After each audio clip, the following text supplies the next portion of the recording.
soy la doctora Teresa Alcántara, psiquiatra, y en esta ocasión les voy a hablar acerca de la evaluación y referencia en barreras de salud mental en los pacientes que viven con diabetes.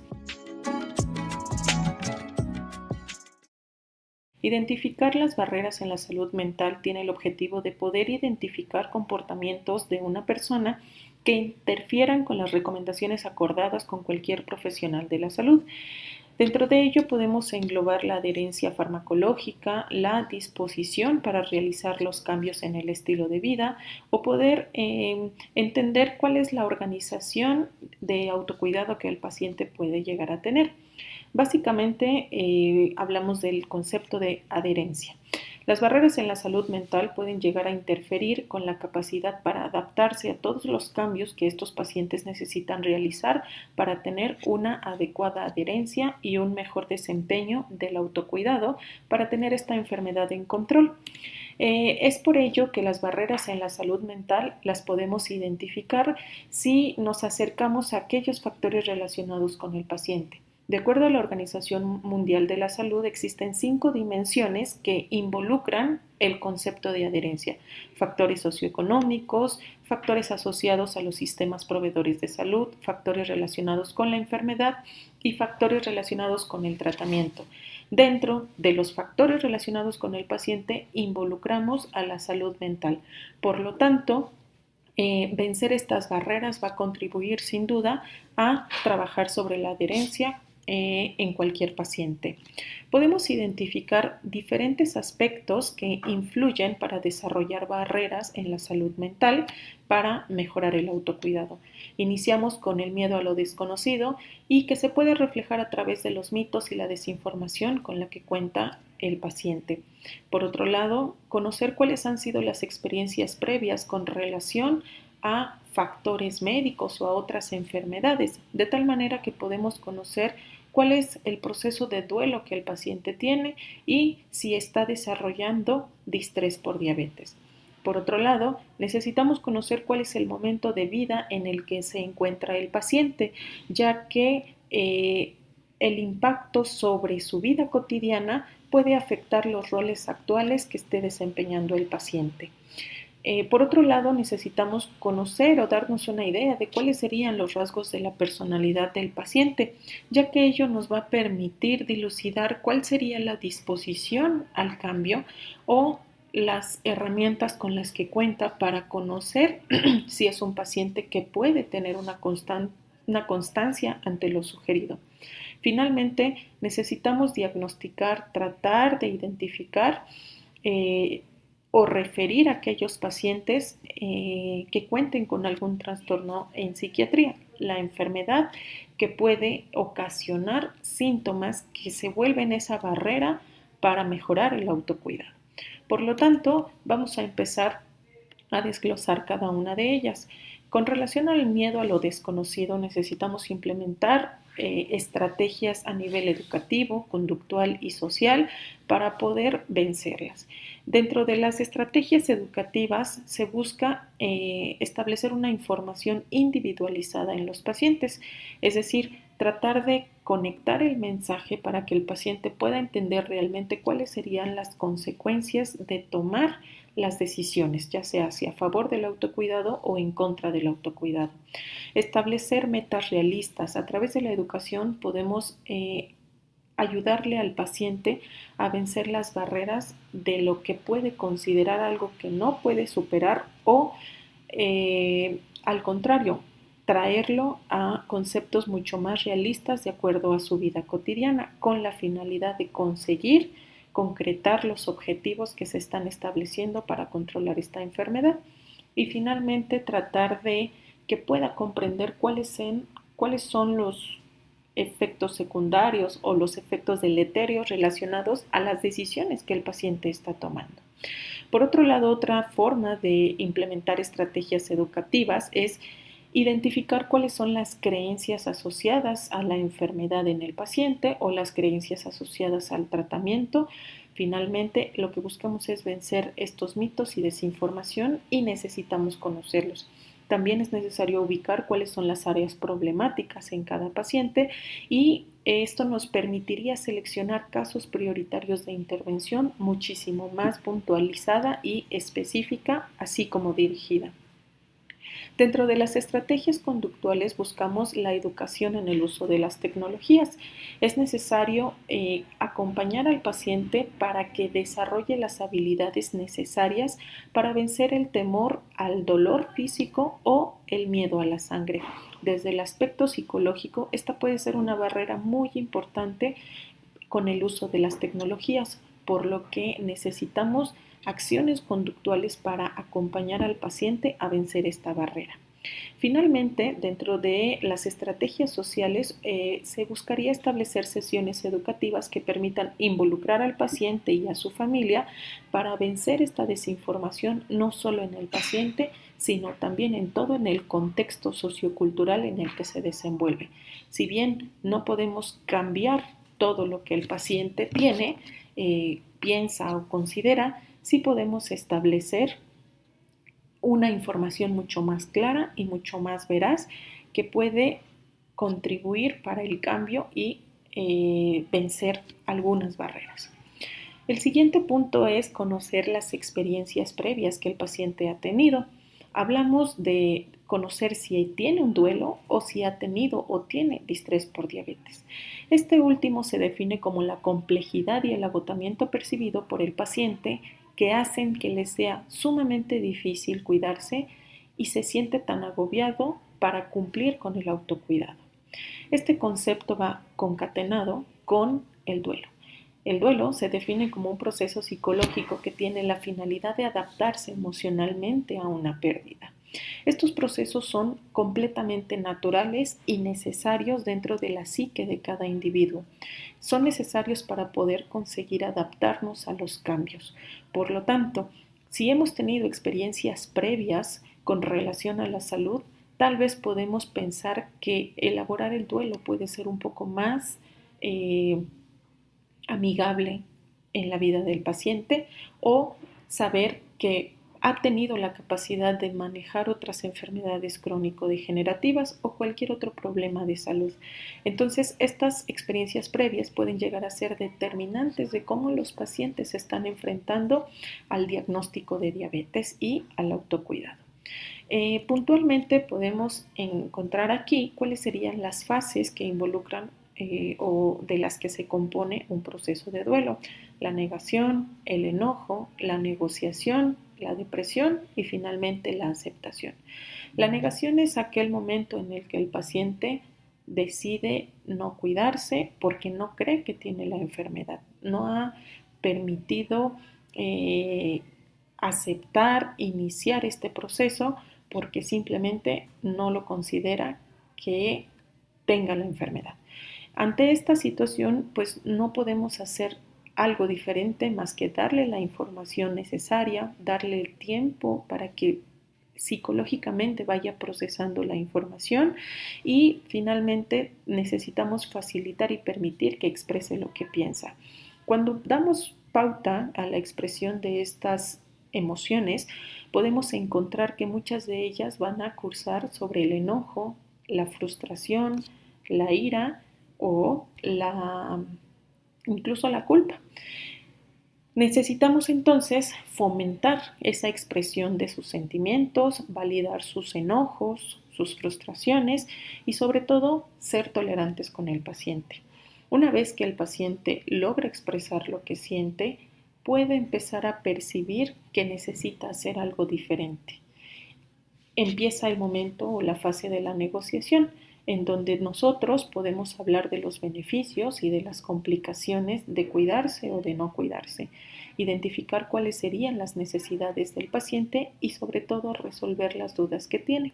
En esta fase los pacientes tienden a generar una promesa: si yo me cuido mucho, me voy a curar; si yo hago mucho, me voy a mejorar. O incluso hay algunos pacientes que consideran, bueno, con poquito que haga voy a estar bien. Pero el punto más importante de la negociación es que los pacientes pueden llegar a establecer expectativas muy altas sobre su tratamiento. Y muchas veces la expectativa que tienen es de curarse de la enfermedad. Por lo tanto, al darse cuenta de que esta enfermedad los va a acompañar para toda la vida, viene un estado de decaimiento emocional. Este estado de decaimiento emocional tiene que ver con el darse cuenta de la situación médica en la que se encuentran y darse cuenta de que si quieren estar bien necesitan hacer cambios. Por lo tanto, necesitamos ser comprensivos, mantener acuerdos realistas con los pacientes para que no vuelva a suceder esta desilusión de no cumplir las expectativas de curación y sobre todo reforzar los cambios positivos que puede estar empezando a realizar el paciente. Una vez que el paciente logra hacer este balance más realista, sigue la fase de aceptación, en donde se caracteriza por asumir las responsabilidades del autocuidado como consecuencia de tener una mayor conciencia de la enfermedad. Nosotros podemos apoyarlo manteniéndolo motivado y reconociendo los logros que ha tenido. En estas últimas dos fases de depresión y de aceptación es en donde podemos incrustar el concepto de distrés por diabetes. Los pacientes en esta fase pueden percibir mucho distrés por diabetes, pero una vez que resuelven su conflicto, una vez que aceptan la enfermedad, el distrés por diabetes puede disminuir sustancialmente y de la mano de toda la información de los otros profesionales de la salud para aprender cómo realizar el autocuidado. El siguiente aspecto es el momento de la vida del paciente para conocer el grado del impacto que ha tenido sobre el rol actual del paciente.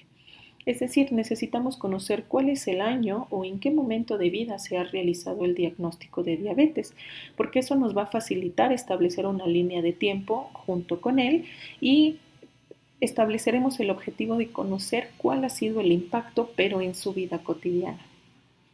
Otro punto para explorar es saber quién conoce el diagnóstico.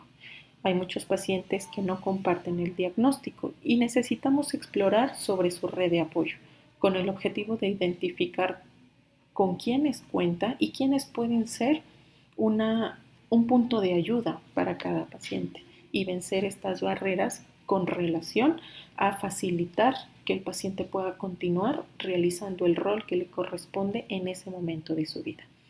Finalmente, necesitamos conocer cuáles son las acciones de autocuidado que el paciente ha tenido hasta el momento, ya que necesitamos explorar si ha habido motivos de abandono y por qué.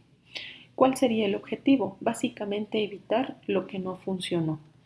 De esta manera no sometemos al paciente a pasar por lo mismo y que no haya logrado mejorar aspectos de autocuidado o que lo hayan conducido a conductas desadaptativas que no favorecen el autocuidado. Eso nos va a ayudar a vencer la barrera nuevamente de no modificar tan drásticamente el rol tan importante que el paciente está teniendo en ese momento de vida. El siguiente aspecto es hablar sobre los rasgos de la personalidad. Esto nos podría remitir a tratar de entender cuál es la disposición que el paciente tiene para realizar cambios y cuáles serían las posibilidades de que él sea constante ante lo sugerido. Todos tenemos una forma de ser, una personalidad, pero en algunos predominan algunos rasgos.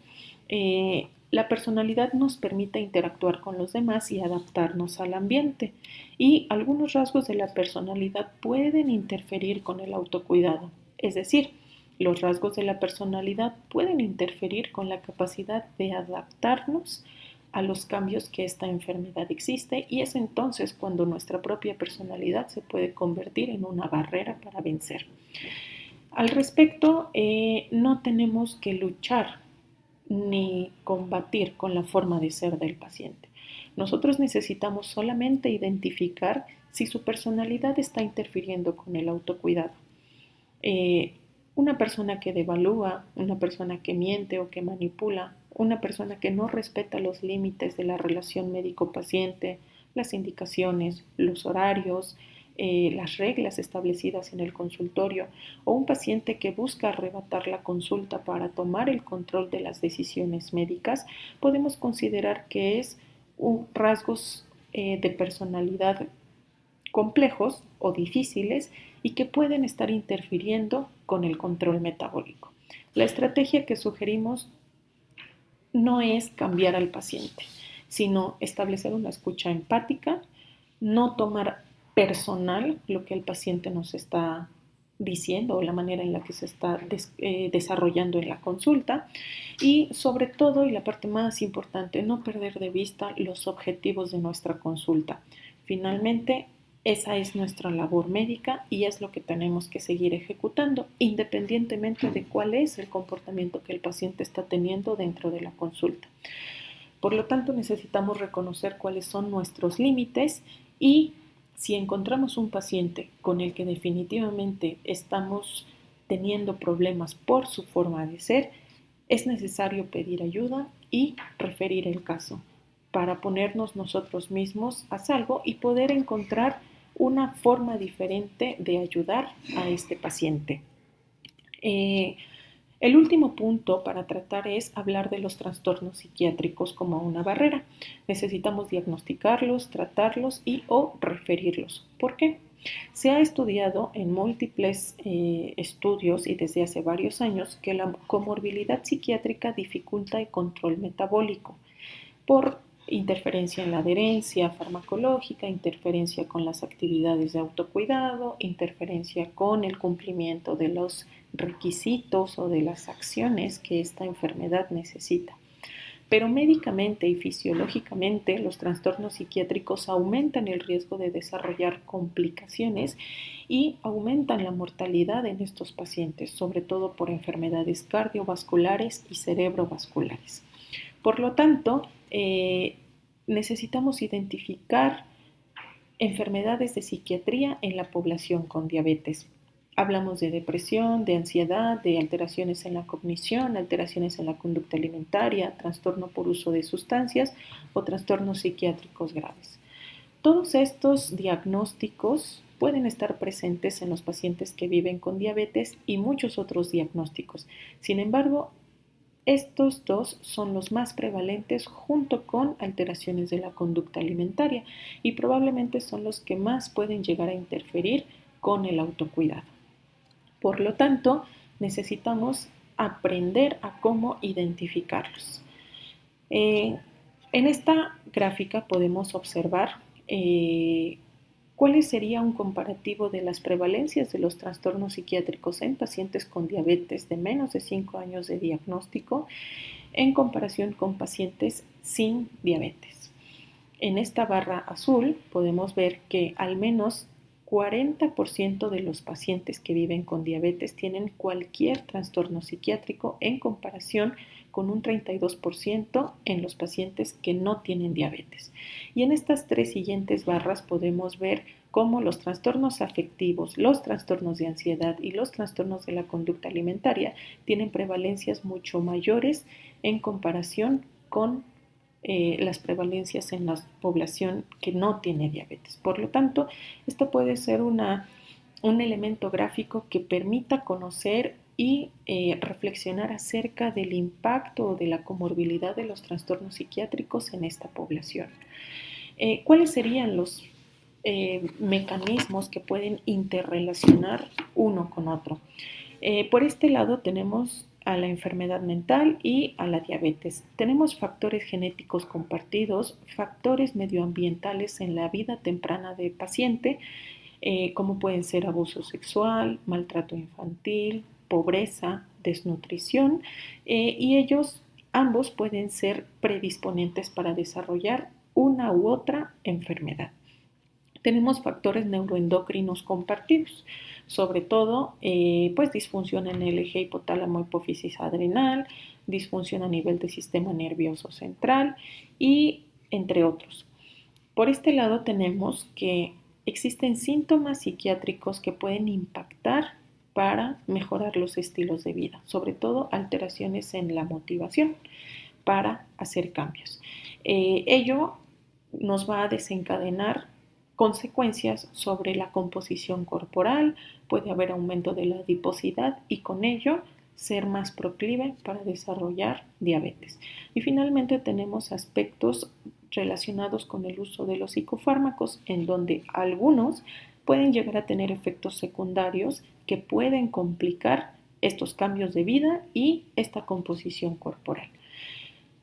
Otro mecanismo compartido entre la enfermedad mental y la diabetes, además de este sistema neuroendocrino, tiene que ver con el descontrol glucémico y la resistencia a la insulina a nivel del sistema nervioso central, en donde el impacto va a estar afectando áreas cerebrales que tienen que ver con la planificación, con la capacidad de organización y ejecución, con la capacidad de mantener un juicio y un control sobre las conductas o las decisiones que estamos tomando. También este descontrol glucémico y la resistencia a la insulina en el sistema nervioso central pueden estar impactando en el sistema de la recompensa. Por lo tanto, son mecanismos compartidos que pueden estar interfiriendo en la capacidad inhibitoria del paciente o en la capacidad hedónica que se puede alterar en el paciente y con ello el impacto sobre la palatabilidad. Finalmente hablamos que también esta resistencia a nivel central puede impactar a nivel de la amígdala. Esta es un área que se encarga de las emociones, el control del miedo, de la ansiedad y finalmente puede contribuir a los circuitos del condicionamiento. Por lo tanto, tenemos dos mecanismos compartidos en los cuales necesitamos considerar al momento de tener enfrente a un paciente que vive con diabetes y que puede estar presentando trastornos psiquiátricos. Necesitamos empezar a tamizar, a realizar tamizajes mediante instrumentos o escalas para poder identificar oportunamente estos trastornos psiquiátricos.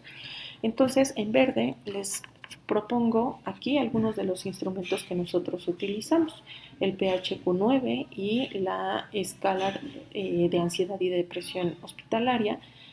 Para depresión, para ansiedad tenemos la escala GAD-7 y nuevamente esta escala HATS, pero ahora en su subescala ansiedad. Para el tema de la cognición tenemos los dos instrumentos, MoCA y Mini-Mental de Folstein, que nos permitirán hacer un tamizaje de la población en riesgo. Para la conducta alimentaria tenemos el inventario de 3 factores de alimentación que nos permitirá establecer un patrón de alteración de la conducta alimentaria. Y finalmente, para consumo de sustancias, dentro de las más prevalentes son el consumo de alcohol y el consumo de tabaco. Por lo tanto, estos se vuelven indicadores para poder realizar una determinación del riesgo en la que está el paciente y poder referir oportunamente. Con relación a tamizajes para el trastorno psiquiátrico grave, esto es más el campo completamente dirigido a la psiquiatría. Por lo tanto, lo más que se sugiere es en cuanto encontremos síntomas psicóticos en los pacientes o comportamientos erráticos, podemos directamente referir a psiquiatría. Una vez que conocemos los tamizajes o los instrumentos para realizar detección oportuna, necesitamos implementar algoritmos de diagnóstico y de tratamiento. Estos algoritmos que yo les presento solo son 2, de depresión y de ansiedad, pero hay algoritmos para otro tipo de enfermedades como las que ya platicamos previamente. Entonces, en los algoritmos necesitamos encontrar palabras o puntos clave.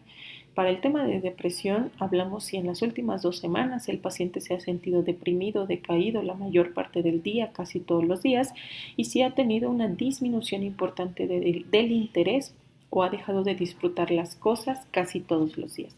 Si el paciente da una respuesta positiva, necesitamos empezar a sumar o empezar a evaluar otro tipo de síntomas como pueden ser aumento o disminución del apetito, alteración en el sueño, agitación o lentitud psicomotora, fatiga o pérdida de energía, pensamientos de inutilidad o disminución de la concentración, ya que ello nos va a permitir establecer el diagnóstico de depresión y poder iniciar oportunamente cualquier tratamiento de los aquí sugeridos.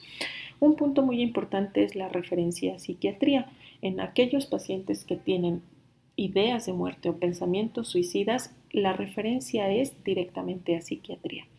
En el caso de que este paciente no lo tenga, pues y que junte todos los criterios necesarios para diagnosticar depresión, podemos iniciar los inhibidores selectivos de la recaptura de serotonina. Son medicamentos ampliamente estudiados en esta población, por lo cual se ha establecido perfectamente su perfil de tolerancia y seguridad en pacientes que viven con diabetes. La sugerencia es incrementar la dosis paulatinamente, aquí les vamos sugiriendo cómo, y hacer una evaluación a las 4 semanas. ¿Con qué puedo hacer una evaluación para saber si el paciente ha tenido una mayor respuesta o una menor respuesta o nada de respuesta? Con los mismos instrumentos con los que nosotros establecimos este tamizaje. Y si vemos que los pacientes han bajado sus puntuaciones, entonces podemos tomar una decisión farmacológica. Si el paciente está mucho mejor o moderadamente mejor, completamos el tratamiento por 1 año y hasta entonces iniciamos la reducción hasta suspender. Si el paciente tiene una leve mejoría, entonces duplicamos la dosis del antidepresivo que elegimos y nuevamente volvemos a esperar 4 semanas para realizar la misma evaluación con el mismo instrumento. Si tras esas 4 semanas los pacientes no tienen cambios o empeora el cuadro, eso ya es un criterio para referir directamente a psiquiatría. Entonces, existen 2 motivos puntuales para referir a psiquiatría: cuando el paciente tiene ideas suicidas y cuando tiene resistencia al tratamiento antidepresivo de primera línea. En este segundo algoritmo les hablo de la ansiedad. Nuevamente establecimos una sospecha de ansiedad a través de los tamizajes que realizamos con los instrumentos y tenemos que hacer estas preguntas filtro. En los últimos 6 meses, si se ha sentido excesivamente ansioso, preocupado o angustiado debido a varias cosas la mayor parte del día, casi todos los días, y si le resulta difícil controlar estas preocupaciones. Si el paciente tiene una respuesta positiva, tenemos que investigar si tiene 3 o más síntomas de lo siguiente. Nuevamente, establecemos un criterio puntual de referencia urgente a psiquiatría, que es ideación suicida. Si el paciente cumple con los criterios de ansiedad, iniciamos nuevamente nuestro psicofármaco. Para los trastornos de ansiedad y de la conducta alimentaria, los inhibidores selectivos de la recaptura de serotonina son los fármacos de primera línea con un amplio perfil de tolerancia y seguridad. En los pacientes que tienen ansiedad necesitamos una adyuvancia con ansiolíticos solamente de 3 a 6 meses y es necesario realizar disminuciones paulatinas hasta suspender. Nosotros sugerimos benzodiazepinas de vida media corta o intermedia. Similar a la depresión, necesitamos hacer un tamizaje, una evaluación a las 4 semanas con el mismo instrumento y si encontramos mucho mejor al paciente o moderadamente mejor, entonces necesitamos que el paciente siga su tratamiento al menos 1 año antes de suspendérselo. Si encontramos una leve mejoría, duplicamos la dosis y revaloramos en 4 semanas. Pero si el paciente tras esas 4 semanas no tiene cambios o vemos que empeora, entonces es referencia directa a psiquiatría. Nuevamente, existen 2 aspectos puntuales para referir a psiquiatría: ideación suicida y resistencia al tratamiento, porque nos hablaría de que necesitamos implementar otro tipo de psicofármacos para controlar los trastornos psiquiátricos. Finalmente, vencer las barreras en la salud mental nos va a permitir favorecer el autocuidado, el cual se define como la capacidad del individuo en conjugación con la familia, la comunidad y los profesionales de la salud para manejar los síntomas, los tratamientos, los cambios en el estilo de vida y las consecuencias psicosociales, culturales y espirituales que esta enfermedad desencadena. De tal suerte que pues agradezco mucho su atención, quedo pendiente en estos correos por si alguien tuviera alguna duda.